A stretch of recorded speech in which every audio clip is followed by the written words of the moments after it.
እሸቱ አፈቀላጤ ነው በጣም ከሚገርመኝ እኛኛ ሲመጣ ጎንበስ ይያለ እሻባስ በጣም ለስላሳ እንደበስ ነው ያለው እኛን አላቆየንም በደቂቃ ነው ያሳመነን መነኩሴ ከተማ ምን አባቱ ይሰራል የሚል ውዝግብ ክርክር ተጀምሯል እንደ ኢትዮጵያ መነኩሴ ያማረበት ያነጠነጠ እንደ ኢትዮጵያ መነኩሴ ሻኛ ያወጣ ላክ ያወጣ የለም የፍየል ቁርጥ እየበላ ከተማ ውስጥ ውስኪ ይጠጣ መነኩሴ ነው ይላል እኛ እኮ በጣም ብዙ አጀንዳ ኖሮብን ነው እንጂ እናንተ እንዳልሆናችሁ በደንብ እናውቃለን ሰላም ጤና ይስጥልኝ በመላው ዓለም የምትገኙ ውድ ክርስትና እምነት ተከታዮች እንደምናችሁ እንደምከረማችሁ ተዋህዶ መንደር እንግዲህ ከዚህም ከዛም ለእናንተ ወቅታዊ ይሆናሉ ብዬ ማስባትን ነገር እንግዲህ ይዤላችሁ መጥቻለሁ ማለት ነው ያው ትንሽ የሚመች ነገር እንደሌለ ሁላችሁም ታውቃላችሁ በተዋህዶ እንግዲህ ብዙ አይነት ፈተና ስላለባት ምንም አይነት ጥሩ ነገር መስራት እየከበደ ስለመጣ ብዙም እንግዲህ አልታይም ማለት ነው በዛሬው ዕለት እንግዲህ መግቢያው ላይ እንደተመለከታችሁት እንግዲህ ገዳማት በሚገኙ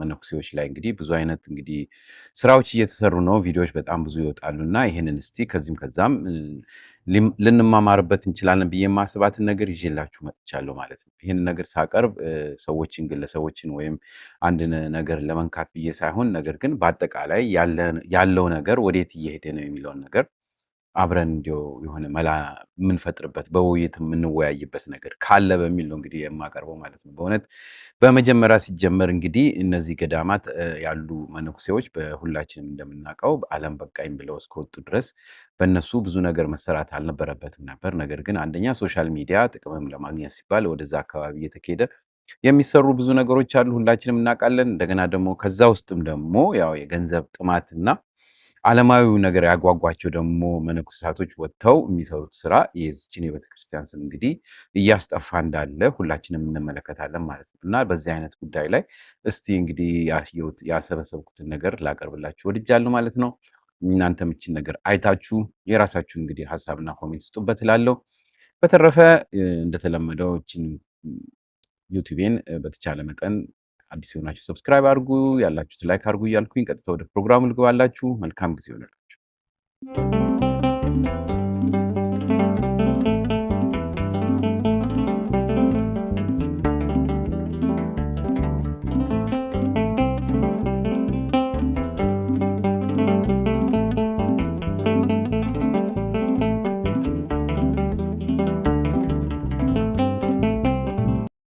መነኩሴ ከተማ ምን አባቱ ይሰራል የሚል ውዝግብ ክርክር ተጀምሯል እንደ ኢትዮጵያ መነኩሴ ያማረበት ያነጠነጠ እንደ ኢትዮጵያ መነኩሴ ሻኛ ያወጣ ላክ ያወጣ የለም የኢትዮጵያ መነኩሴ ይለያል የኢትዮጵያ መነኩሴ ይለያል ይሄን የኢትዮጵያ መነኩሴ ወደ ገዳሙ የሚገባበትን ህግ አርቅቀ ታመጣለህ እንጂ የኢትዮጵያ መነኩሴ ከምዕመናን እኩል በሴቶች መጣላት የለበት ሴቶቹም ደግሞ ማን ላይ አይናቸው እንደሚወድቅ የታየ ነው ምክንያቱም መነኩሴው ገንዘብ አለው ወጪ የለበትም ገቢ ያለው ወጪ የለበትም ስለዚህ በገንዘቡ የሚሰራው ስራ የታወቀ ነው ገሌ ምናምን ቢባል የለም ገዳም ለመነኩሴ ከተማ ለካህን አለቀ ሰሞኑን የከተማ መነኮሳት በጣም ችግር እየፈጠሩ ነው ያሉት እኛ ለአገልግሎት የመጣነው ለተልእኮ ነው መነኩሴ አዲስ አበባ መኖር አለበት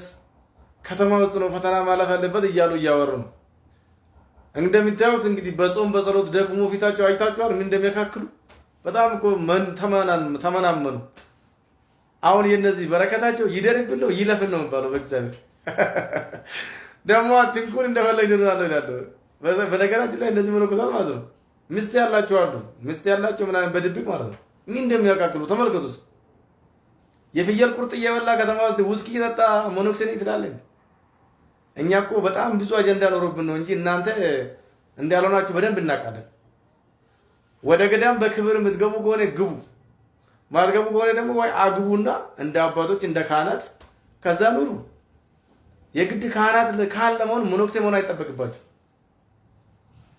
በጣም ነው በእንደዛ መልኩ ብንር ነው የሚሻለው እኛ ብዙ አጀንዳ አለብን ስለዚህ አጀንዳ አትፍጠሩብን የቤተክርስቲያናችን ትልቁ ፈተና ደግሞ እናንተ ናችሁ መነኩሴ ከመነኮሰ ጀምሮ በምንም ታምር ከገዳም መውጣት አይቻልም በምንም ታምር መውጣት የለበትም የኔ ያጸናሉ የኛም ማድረግ ያለብን ይሄ ነው እንደው ከተማ ያሉትን መነኮሳትንም መሰብሰብ ከተቻለ ማለት ነው ካልተሰበሰበ እዚህ ያሉት ኑራው ሲያበቁ ቢያንስ ሌላ እንዳይመጣ ማድረግ በጣም ጥሩ ነው በእውነቱ ማለት ነው። መነኩሴ በገዳም በከተማ በፍጹም መውጣት አይችልም። እስከመቼ? እስኪሞት ድረስ ቤተክርስቲያን ከሰጠችው ተልእኮ ውጭ ማለት ነው። በጣም ያሳዝናል በእውነት የዚህ የማዕረግ ነገር እንደምትመለከቱት እንግዲህ በተለያየ ቦታ ላይ ሲጣስ እናያለን እና ለዚህ ደግሞ በቃ እንግዲህ ሆን የሚል አካል እንደጠፋ ነው በደንብ በስነስርዓቱ የሚታየው ማለት ነው። እና ከዚህ በፊት በሌላው ቻይና ላይ እንደምታውቁት እንግዲህ ስለ ፕሮቴስታንቶች በአጠቃላይ የዩኒቨርሲቲዎችን ስም ይዘው ምን እንደሚሰሩ እንግዲህ አቅርቤ ያለውና እዛ ላይ ያንን ማየት ትችላላችሁ። እኛ ደግሞ ወደ ኦርቶዶክሳውያን ደግሞ ስንገባ ቄስ፣ ቀሲስ፣ ዲያቆን፣ መምህር ምናምን እያል ያልተሰጠንን ማዕረግ ይዘን ህብረተሰቡን ስንረብሽ እንውላለን፣ ስናሸብር እንውላለን ማለት ነው። እና በጣም የሚያሳዝነው ነገሮችን በደንብ ሳያጤኑ ይህንን ነገር እንግዲህ የሚከታተሉ በጣም ብዙ ሰዎች አሉና እንዲያው በእውነት ይህንን ነገር በተቻለ መጠን ለነሱ እንደ ምክርና መጀመሪያ አንድን ሰው ከመከተላችንም ሆነ የዛን ሰው ንግግር ከመስማታችን በፊት ምን እያደረገ ነው የሚለውን ነገር ማወቅ ግዴታ ይመስለኛል፣ የሁላችንም ግዴታ። እንደገና ደግሞ የማያውቁትንም ደግሞ ማሳወቅ ያለብን ይመስለኛል። ለዛ ነው ይህን ነገር የማቀርበው። ለምን በስነ ስርዓቱ መነኩሴ ነው ከተባለ አንድ ሰው ቄስ ነው ማለት አይደለም። በመጀመሪያ ደረጃ የመነኮሰ ሰው ቄስ አይደለም። ነገር ግን መነኩሴም ሆነው ቄስም ሆነው መተን እናስተምራለን እያሉ ከየገዳሙ እየወጡ የሚሰሩት ስራ ሌላ ነገር ስለሆነ እነዚህ ሰዎች በእውነት ህብረተሰቡ እያወቃቸው ከህብረተሰቡ የሆነ ምላሽ ማግኘት አለባቸው ብዬ አምናለሁ ማለት ነው። አትንኩን ይላሉ። በእውነት በጣም የሚያሳዝነው እሱ ነው። እንዴት አይነኩ? በመጀመሪያ ደረጃ ዓለም በቃኝ ብሎ የወጣ ሰው ምን ሊሰራ ዓለማዊ ነገር ፈለገ? ለምን መኪና ገዛ? ለምን ቤት ገዛ? ለምን ትዳር ያዘ? ይሄ የሁላችንም ሰው ጥያቄ ነው። መነኩሴ ተብሎ ስም የተሰጠው በስነ ስርዓቱ ይሄን እዚች ዓለም ላይ ያለን ነገር ትቶ የራሱን የሆነ መንፈሳዊ ህይወት መኖር እንደፈለገ ከተናገረ ለምን ማዕረጉን አስፈለገው የሚለው እንግዲህ ትልቁ ጥያቄ ነው። የራሳችሁን ኮሜንት ስጡላለሁ። እስቲ መነኩሴ ነኝ ወይም የመነኩሴን ጓደኛ ነኝ ብለው የሚሸፍኑ ሰዎች ስላሉ እነሱን ላቅርብላችሁ። እኔ እግዚአብሔር ይመስገን ንስሐ ልጅ ነኝ። ዛሬ አባቶች ተጠልተዋል። አታስፈልጉንም የሚል መጥቷል። መነኩሴ ምን ያደርግልናል? መነኩሴ ቤተክርስቲያን አገለገለኝ። ሱቅ ከፍቶ ሆቴል ከፍቶ ንግድ ጀመረ።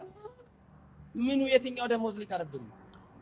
እስቲ እንደ ልጅነታችን ለአባታችን የተወሰኑ ጥያቄዎችን እናንሳ። እናንተ ቪዲዮን በደንብ ኮፒ ሊንክ፣ ላይክ፣ ሪፖስት እያደረጋችሁ ጥያቄዎቻችሁንም ኮሜንት ሴክሽን ላይ የጻፋችሁላቸው አድርሱልኝ። አባታችን ያልተባለውን ነገር እንደተባለ አስመስለው አቅርበውታል። በመጀመሪያ ደረጃ አባት አያስፈልገንም ያለ ኦርቶዶክሳዊ ትውልድም ኦርቶዶክሳዊ ወጣትም የለም።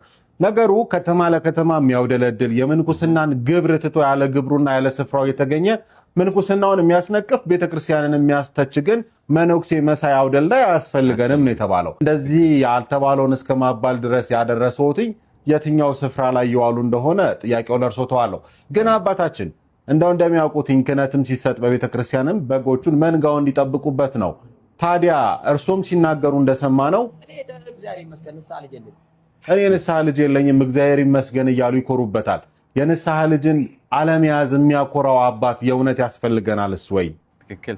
አታስፈልጉንም የሚል መጥቷል። ዛሬ በመነኮሳት ይምጣ እንጂ ነገ ወደ ካህናቱ ይቀጥል። መነኩሴ ምን ያደርግልናል? መነኩሴ ቤተክርስቲያን አገለገለኝ። ሱቅ ከፍቶ ሆቴል ከፍቶ ንግድ ጀመረ። ምኑ የትኛው ደሞዝ ሊቀርብኝ?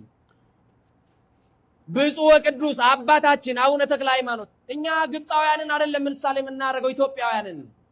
እኛ የተክልየ ልጆች ነን።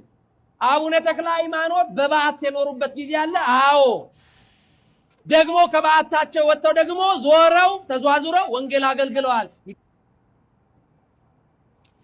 የሁሉት አባታችን አሁን ያነሱት ሐሳብ ፍጹም ከሚባለውና ከሚሆነው እየተሰራ ካለው መሬት ላይ ካለው እውነታ ጋር በፍጹም አይገናኝም። ምንም እንግዲህ ኦርቶዶክሳውያን ክርስቲያኖች አባት አያስፈልገንም አላሉም። አባት ጠል አይደሉም።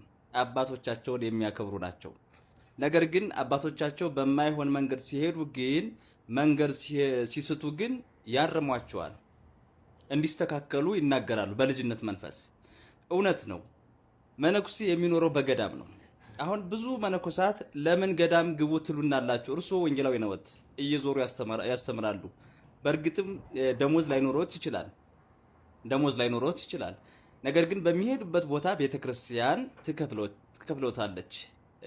ክርስቲያኖች የሚችሉትን ያቅማቸውን ለትራንስፖርት ይሰጣሉ።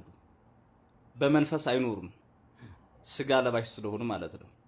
ትውልዱ አሁን ያለው ኦርቶዶክሳውያን ክርስቲያኖች አባት አያስፈልገንም ያሉት በስህተት መንገድ ያሉትን መነኮሳት ንግድ ላይ መነኩሴ አይነግድም ብለዋል። አረ መነገድማ እንዲያውም ኃጢአት አይደለም፣ መነገድ ማትረፍ ኃጢአት አይደለም። ከምስኪኑ ዲያቆን ከምስኪኑ ካህን አሁን ያሉት እኮ መነኮሳት አብዛኛዎቹ 90% የሚሆኑት በቤተ ክርስቲያን ኃላፊነት ላይ ነው ያሉት። አብዛኞቹ አንዳንዶቹ አስተዳዳሪዎች፣ አንዳንዶቹ የሀገረ ስብከት ስራ አስኪያጆች፣ ብዙዎቹ በኃላፊነት ደረጃ ነው ያሉት።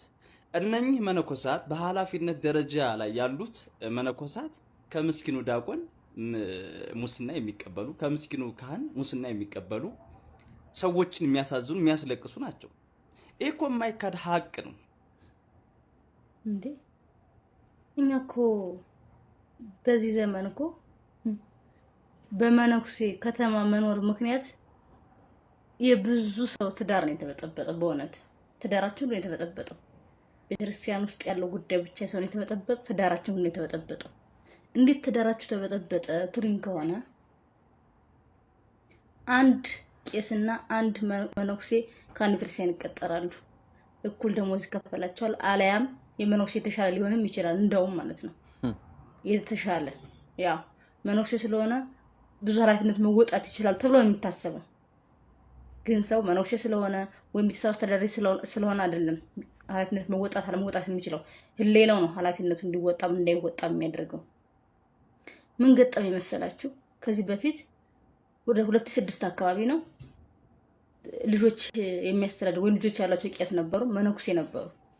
እነዛ መነኮስ በነፃነት ደልቷቸው ይሄ ፊታቸው እንደምትታረሳ ራስ ስሙልኝ ብቻ እንደዚህ አብጦ ሎሚ መስሎ ታጠበ ብርጭቆ መስለው ካህኑ ደግሞ ልጅ በማሳደግ የሚስት ፍላጎት በማሟላት ደግሞ ያው ደከም ብለው ይኖራሉ። ከዛ ምን ሆነ? እነዛ ካህን አደረጉ እንዴ እንደዚህ ይሆንኩኝ የምኖረው ኑሮ በቃ ቤተሰቦች ለካም አጥፍተዋል፣ እንደዚህ አድርገው ባይድሩኝ ኑሮ ባያጋቡኝ ኑሮ በመነኩስ ኑሮ ነበር ተሻለ የሚሆነው በሚል እሳቤ እኮ ሚስታቸውን ከ3 ልጆቻቸው ጋር አስይዘው ትተው ሌላ ሀገር ሂደው መንኩሰው አስተዳዳሪ ሆነዋል። ትተዋት ሂደው ሌላ አካባቢ ሄደው መንኩሰው አስተዳዳሪ ሆነዋል። ስለዚህ ይህች እናት ያላባት 3 ልጅ ጠላ እየሸጠች ጠጅ እየሸጠች እኮ አሳዳጊ ሆናለች። ይህም ብቻም አይደለም። እኔ ብዙ ነገሮች ነው የገጠሙ ብዙ ነገሮች ገጥሞኛል። ስለዚህ ባጭሩ ብዙ ታሪክ አለኝ፣ ግን ባጭሩ ትዳራችን ሁሉ በመነኩሴ ምክንያት እየተበጠበጠ ነው። ካህናት ማግባት እንዲፈሩ፣ ዲያቆናት ማግባት እንዲፈሩ፣ መምህራን ማግባት እንዲፈሩ፣ ትዳርን እንዲፈሩ፣ ልጅ ማሳደግ እንዲፈሩ አድርገውብናል መነኮሳት። ይሄን ሁሉ አደረጉብን። ምክንያቱም ባለሀብት ሆኖ የሚታየው መነኩሴ ነው። በነፃነት የሚኖረው መነኩሴ ነው። አምሮበት ወዛ ብሎ የሚኖረው መነኩሴ ነው። ጋንጃውቶ እንደዚህ የሚኖረው መነኩሴ ነው። የታጠበ ብርጭቆ መስሎ የሚኖረው መነኩሴ ነው። እስኪ ካህን ይሁብኝ፣ እስኪ ቄስ ይሁብኝ፣ እስኪ ድርቅ ያሉ ቀበቷቸው ከአንጀታቸው የገባ ፊታቸው ጥውልዝ ያለ ወይም ጥብስብስ ያለ ፊት የምታይባቸው ቄሶች ከሆኑ መነኩሴ ከሆኑ እስኪ ይሁብኝ። ጥርት ያሉ እንኳን ሴት ልጅ ወንድ ልጅ ልኮ የሚያሳስቱ ናቸው ያውን መነኮሳት። ስለዚህ በእውነት እኒህን እንደነዚህ አይነት ከተማ ለከተማ እየወደለደሉ የባለ ትዳርን ቤት የሚበጠብጡ በቤተክርስቲያን ውስጥም ሆነ ደግሞ መምህራኖቻችን፣ ዲያቆናቶቻችን፣ ቄሶቻችን ለሚበጠብጡብን መነኮሳት እናንተው ራሳችሁ ካህናት ታጥቃችሁ ለራሳችሁ ታስከብሩ ይገባል እላለሁ። አመሰግናለሁ። በእውነት በጣም ብዙ አይነት አስተያየት ነው በእንደዚህ አይነት ነገር የመጣው። ስሜታቸውን የሚገልጹ ብዙ ምዕመናን እየተሰሙ ይመጣሉ እና በጣም በሚያሳዝን ሁኔታ እኔም ብታዩ ልብ ብዬ ማየት የጀመርኩት አሁን እውነትም ለካ እነዚህ ከገዳም መጡ የሚባሉ መነኮሳት የሚል ስም ያላቸው ሰዎች ከጊዜ ወደ ጊዜ በጣም ሲለወጡ ይታያሉ።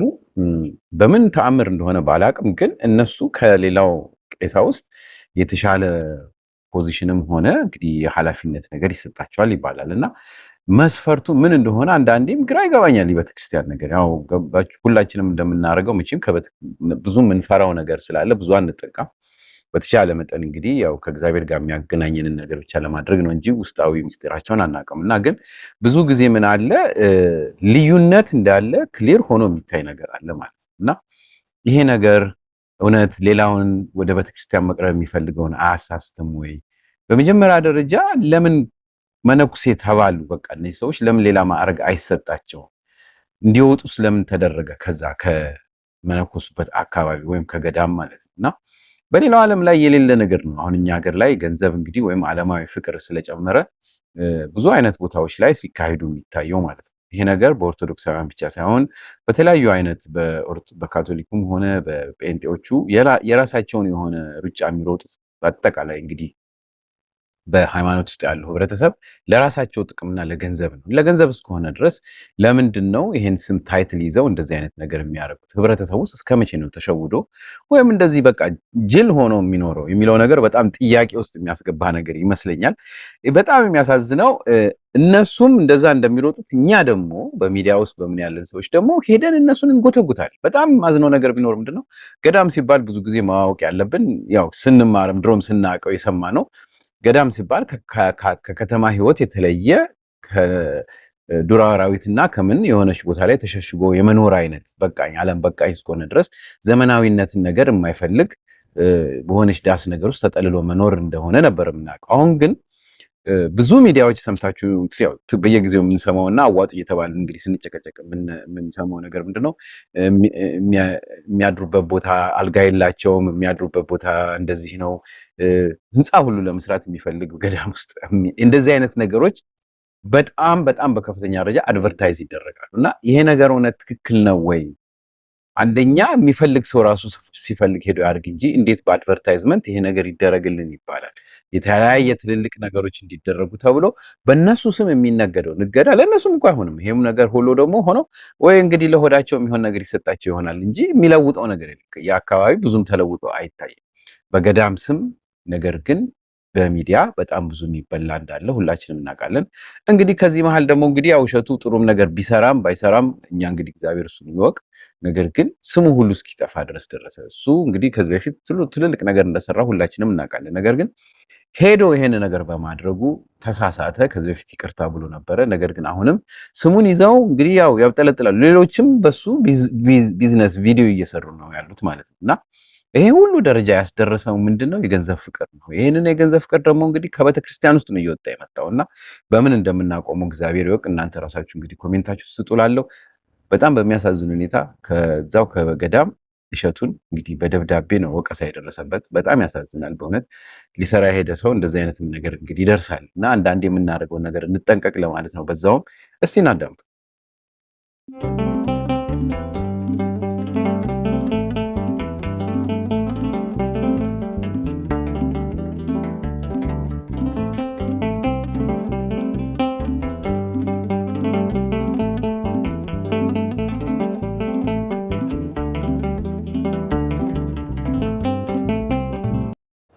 ለእሸቱ መለሰ ስመ ክርስትና ወልደ ገብርኤል በዋልባ እንዳልሻ ቅድስት ኪዳነ ምሕረት ዘተስፋ ሐዋርያት አንድነት ገዳምና በገዳሙ ስም በተሰበሰበው ማህበረ መነኮሳት ስም የምናስተላልፍልህ የክፉ ስራ ውጤት ምን አገኘህ ልጃችን? እግዚአብሔር አምላክ ፈቅዶ እመቤታችን ወዳ ወደዚህ የተባረከና የተቀደሰ ቦታ መጥተህ ነበር። በረከት ልትቀበል ቦታው ልትጎበኝ ከአበው አባቶች ልትባረክ የእነ አቡነ ሳሙኤል የእነ አቡነ ተስፋ ሐዋርያት የእነ አቡነ ሚናስ የእነ አቡነ ምስራቃዊ በረከታቸው ሊያድርብህ አበው በሚስጥር ጠርተው ነበር። አንተ ግን ዋልባን አቃለልከው። የአንድ ባለሀብት መኖሪያ ቤት ያክልን እንኳ ክብር አልሰጠኸውም። ማስታወቂያ የሚሰራው አካል ካራክተር ራሱ ይሄ የክርስትና ዲሲፕሊን ወይም ደግሞ ቤተክርስቲያናዊ ስነ ምግባር የሚባለውን የተላበሰ ነው ብዬም አላስብም። ገዳም ላይ ያን ያክል ፕሮሞት ለማድረግ እዛ ውስጥ ገብቶ መንፈሳችን ተሰብሮ እያዘን የአባቶቻችን ህይወት የእናቶቻችን ህይወት እያሰበን እኔ ለሰዓታት በማልቀመጥበት ቦታ አባቶቻችን እናቶቻችን ይህን መከራ ተቀብለው ለብዙ ዘመን ይኖሩበት ነው ብለህ ራስህን ስብዕናህን የምትገነባበት ራስን የምትፈትሽበት ቦታ ነው እንጂ ልክ ዓለም ላይ እንዳለው ግርግር እጅህን እያወናጨፍክ በተለያየ መልኩ ህብረተሰቡን ምዕመኑ ሊይዝ በሚችል መልኩ የተለያየ ካራክተር እየተጠቀምክ ኦዲየንሱ መያዝ አለብህ ብዬ አላምንም። ስለዚህ ብዙ ከመንገድ ላይ ጀምሮ ያለው ሁኔታ መንፈሳዊ ጉዞዎችን በምናደርግበት የበረከት ቦታ በምንሄድበት ሰዓት ላይ ራሳችን የተሰበረ ተምረን የህይወት ልምድ ቀስመን የምንመጣበት ቦታ እንጂ ዓለማዊ እሳቤውን ወስደን ገንዘብ ማምጣት ላይ ብቻ ፎከስ አድርገን የምንሰራው ስራ ከሆነ የቤተ ክርስቲያኒቱንም ገጽታ የገዳሙንም ገጽታ ትንሽ መልኩን ይለውጣል ብዬ ነው የማስበው። አደራ ልጄ በዋልባ ህግ የሴት ገዳም ብለህ እንዳታስተላልፍ። በዋልባ ስርዓት በዋልባ ህግ ፈጽሞ ሴት የሚባል ነገር የለም። እነሱ ጥገኞች ናቸው፣ አፈር ጠባቂዎች ናቸው። እህል ቤት ላይ የሚቀመጡት በእኛ ስር ታዘው ነው የሚኖሩት። ሰቋርንም አብረታንትንም እንደምሳሌ አንስተን አናግረናል። ምክንያቱም ሰቋርም አብረታንቱም እናቶች አሉ፣ ግን በአባቶች ስር ሆነው እና ሰዎቹ ለገንዘብ ብለው እንዳያታልሉህ እስከዚህ ድረስ ተነግሮታል። እሺ ብለን እንሄደው እሺ አባቶች እሺ እንደው ከመርገም ዳንኩኝ እንደው ልቀሰፍ ነበር ወዘተ ብዙ ነገር ብሎናል። ስለዚህ እሸቱ እኛን አይደለም ያታለለው ራሱን የተታለለው ይሄን ሁሉ ግዙፍ ማህበር አታሏል፣ ግን ራሱን የተታለለው ነገ ያልባ አምላክ ዋጋ ይከፍለዋል፣ ዋጋ ይሰጣል። ምክንያቱም አዝነናል። ብዙ ነው ያለቀሱ አባቶች ዋልድባ ዳልሻሃ ላይ አሉ ሳልል አለሽ ማለትም እችላለሁ። እንግዲህ ይሄ ሊሆን የማይገባው የገዳሙን ታሪክ ያበላሸሽ ነው ያለች አስካል የምንላት። እንዲያው ማይ የሚባልም ስም የላትም፣ አልመነኮሰይም። እዚህ ገዳም በግልጽ ልንገራችሁ፣ እዚህ ቦታ ላይ አልመነኮሰይም፣ እኛ አላመነኮስናትም፣ አናውቃትም። እሷ ግን መንኩሴ ነኝ ነው የምትለው። ስለ ምንኩስናዋም ጠይቀናት ማይበረ ስላሴ መነኮስኩ አለች። ማይበረ ስላሴ አበምኔቱን በምን ወልደ ሰንበትን ጠየቅነ፣ እኔ አላመነኮስኩም አሉ። በእውነት በጣም ብዙ የሆነ ታሪክ ነው ያለው እና በእውነት እዚህ ላይ ባበቃው ይሻላል። እንዲያው በጣም ያሳዝናል። ያው እንደተመለከታችሁት አንዱ ሚዲያ ካንዱ ያው የሆነች ነገር ይሰበስብና ያው እንደዚህ አሁንም እኔም እንደማደርገው ማለት ነው። መቼም ይሄ ምንም እኔ ሪአክሽን ነው እያደረክ ያለሁት፣ ግን ከዚህም እዛም ይሰበሰብና ነገሮችን እያባባሰ ነው ይሄድ እና እንግዲህ እግረኛውም ኦርቶዶክስ ነኝ ብሏል፣ ያም እንግዲህ እሸቱም ኦርቶዶክስ ነኝ ብሏል። ነገር ግን የተፈጠረው ታሪክ እንግዲህ በጣም በሚያሳዝን ሁኔታ እየከረረ መጥቷል እና ገበናን እንግዲህ እኛ በባህላችን የምናውቀው ገበናን መሸፈን የሚባል ነገር ነው የለም። አሁን ሁሉ ነገር ግልጽ ነው፣ ለብር ነው ሩጫው። ስለዚህ እየተካረረ ነው ያለው። ይሄ ሰውዬ አሁን የበለጠ እንደገና እየሰበሰባቸው ከዛ ከገዳም እያመጣ እየጠየቃቸው ወደ ሌላ አይነት መስመር እየገቡ ነው ያሉት ማለት ነው እና በጣም ያሳዝናል። ይሄን ነገር መቆም አለበት ብዬ ስለማምን ነው። እንደገና ደግሞ እንደነዚህ አይነት ነገሮች ማቅረብም ፈልጌ አይደለም ያቀረብኩት፣ ግን አትሊስት ምን አለ እንደነዚህ አይነት ነገር ትተን ሀሜት ምናምን የሆነውን ነገር ትተን ወደ በጎ ነገር ብቻ ብናስብ። ሶሻል ሚዲያው በእውነት ይኸው እንግዲህ እንደምታውቁት ይህ እግረኛው የሚባለው ራሱ በጣም ብዙ ሰው የሚከታተለው ለምንድን ነው? ሀሜት፣ ክፋት፣ ተንኮል የሆኑ እንደዚህ በቃ ውስብስብ ያሉ ነገሮችን ስለሚያቀርብ ሰው በጣም ተስቦ ወደዛ ነው የሚሄደው። እኛው ራሳችን ይህንን ደግሞ መካድ የለብን። ሁላችንም በተለይ በኦርቶዶክስ የምንጠራ ሰዎች ለክፉ ነገር ጆሮአችንን መሩጥ እንችልበታለን፣ ለበጎ ነገር ግን ዜሮ ነን። በጣም በሚያሳዝን ሁኔታ በዛ ምክንያት ነው እነዚህ ሰዎች የሚሮጡት የተሻለ ተንኮልና ክፋት ያለ ነገር ወይም ስድብ ወይም ቅሬታ ያለበት ቦታ ሄደው አምጥተው ለኛ ያቀርቡልናል፣ እኛ እሱን ስናዋክብ የምንለው ማለት ነው። በተረፈ እንግዲህ ውድ የኢትዮጵያ ቤተሰቦች የራሳችሁን ኮሜንት ስጡበት። ይሄ እንደው ወድጄ ያደረኩት ሳይሆን እያየን ያለነው ነገር በጣም አሳሳቢ ሆኖ መስሎ ስለታየኝ ነው። በተረፈ በሚቀጥለው ጊዜ እንግዲህ በተለያየ ነገር እስከምንገናኝ ድረስ ደህና ሁኑልኝ እያልኩኝ እስቲ እሸቱ በዚህ ጊዜ ከዚህ በፊት እንግዲህ ይቅርታ ጠይቆበት ነበር። ነገር ግን እንደገና እየተጋጋለ ያለው በእኛው በሚዲያ እንደሆነ እንድትረዱ የእሸቱን ንግግር ትንሽ አቀርብላቸዋለሁ። እማሆይ ወይም የ12 ዓመቷ አሞክሮ ላይ ያሉት እናት ሲሮጡ እኔ እሳቸው ላይ ለመድረስ የምሮጥበት ትዕይንት ልክ እንዳልሆነ አባቶቼ አስረድተውኛል። ይሄንን ደግሞ በትክክል እቀበላለሁ። ከዚህ በኋላ እኔም ሆንኩ ሌሎች ኮንተንት ክሬተሮች እንዲህ አይነት የአክሽን የሚመስል ትዕይንት በገዳም ውስጥ መስራት ትክክል እንዳልሆነ ትልቅ ትምህርት አግኝተናል ብዬ አምናለሁ። ስለዚህ አባቶቼን ለዚህም ትዕይንት በድጋሚ ይቅርታ እጠይቃለሁ።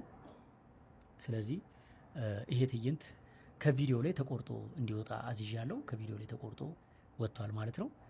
ሌላው በቪዲዮ መጀመሪያ ላይ 12 ዓመት ልጅን እማሆይ ብዬ መጥራቴም 100% ስህተት ነው። ስለዚህ ይህንንም ስህተት አምኜ ይቀበላሉ። ነገር ግን አባቶቼ እንድትረዱልኝ እነዚህን ስህተቶች የፈጸምኩት በድፍረት አይደለም፣ በእውነት በድፍረት አይደለም። ያው ዓለማዊ ሰው ስለሆንኩ ስራዬም ዓለማዊ ስለሆነ ዓለማዊ ላይ የምሰራበት እውቀትና ጥበብ ተጽዕኖ አድርጎብኝ መንፈሳዊ ስራ ላይ ተቀላቅሎብኝ ነውና ይሄንን መካድ አልፈልግም። ከዚህ በኋላ ለመሰራቸው የቤተ ክርስቲያን ስራዎች ከባድ ጥንቃቄ ለማድረግ ቃል ገባለሁ። በድጋሚ ይቅርታ ጠይቃለሁ።